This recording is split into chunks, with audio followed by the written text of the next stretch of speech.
নতুন বছরের শুরুতেই বেড়েছে শীতের আমেজ, সেই সাথে রাজধানীর ফুটপাতেও বেড়েছে গরম কাপড়ের বিক্রি।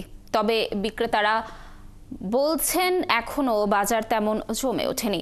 শীত যত বাড়বে বিক্রির খরা তত কাটবে বলেও আশা করছেন তারা। রাজধানীর গুলিস্তান, ঢাকা কলেজ ও নিউ মার্কেট ঘুরে এসে শীতের পোশাকের আরো খবর জানাচ্ছেন রাশেদ আনিস। মেঘাচ্ছন্ন আকাশ, দিনটি কুয়াশার চাদরে মোড়া। বছরের প্রথম দিনে যেন হুট করেই বেড়েছে শীতের দাপট, আর সেই ছোঁয়াই যেন লেগেছে রাজধানীর শীত পোশাকের বাজারে। ঢাকা কলেজ এলাকার মার্কেটে শীতের পোশাক কিনতে মানুষের উপচে পড়া ভিড়। কেউ কিনছেন পরিবার পরিজনের জন্য শীতের পোশাক, কেউ বা নিজের জন্যে। দাম নিয়ে অভিযোগ নেই ক্রেতাদের।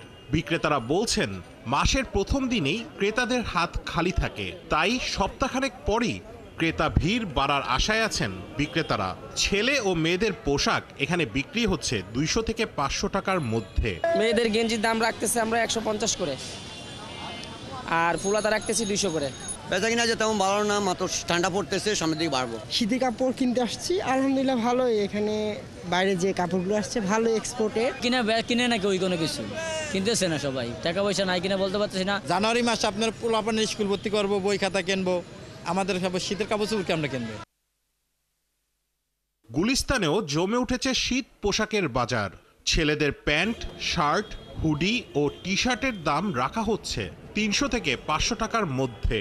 বাচ্চাদের প্যান্ট 200 টাকায়। মামার সাথে আসছে শীতের কাপড় কিনতে। ভাইয়েরা দাম খুব বেশি চায় নাই, মানে আমি হয়তো ভেবেছিলাম হয়তো বেশি চাইবে, কিন্তু তুলনামূলক কম চেয়েছে আমার কাছে। আলহামদুলিল্লাহ বেচা কিনা এখন একটু ভালো হচ্ছে। মাঝখান দিয়ে বেচা কিনে ছিল না, এখন আমার শীত পড়তেছে, আলহামদুলিল্লাহ আগের চাইতে অনেক ভালো। আমাদের 1200 থেকে মনে করেন 3500 পর্যন্ত আছে, বেচা কিনা ইনশাল্লাহ ভালো।